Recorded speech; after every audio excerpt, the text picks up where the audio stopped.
നിങ്ങളെന്താ സുന്നികളെ എതിർക്കാൻ കാരണം? സുന്നികൾ അള്ള അല്ലാത്തവരെ ആരാധിക്കാറുണ്ട്? ഇല്ലല്ലോ.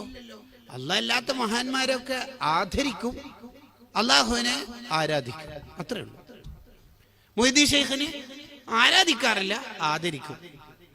ഉണ്ട്, നിങ്ങൾ ആരാധിക്കാറുണ്ട്. നമ്മളല്ലേ ആരാധിക്കാറുണ്ടോ ഇല്ലയോ? നമ്മളല്ലേ നമ്മളെ പറ്റി പറയേണ്ടത്. ഒരാൾക്ക് എന്തോ അപകടത്തിൽപ്പെട്ടിട്ട് അയാൾ ഹോസ്പിറ്റലിലെത്തി, അങ്ങനെ വെന്റിലേറ്ററിൽ കിടത്തി. ഏതോ ഒരു ഡോക്ടർ പറഞ്ഞു ഇയാൾ മരിച്ചു.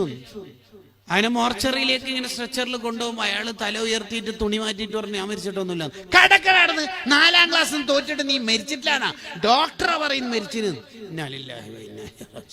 ഇതേപോലെ മുജാഹിദാർ പറയാ സുന്നികൾ അള്ളാഹു അല്ലാത്തവരെ ആരാധിക്കാറുണ്ട്. നമ്മളില്ല മനുഷ്യന്മാരെ, നമ്മൾ അള്ളാഹിനെ ആരാധിക്കാറുള്ളൂ. ആ ആരാധന ദുആ ആയിട്ട് നിസ്കാര ശേഷം അല്ലാഹുമ്മ അല്ലാഹുവേ എന്ന് തുടങ്ങുമ്പോ അങ്ങ് എണീച്ചു പോകുന്നോണ്ടാ നിങ്ങൾക്ക് ഇനി തിരിയാത്തത്.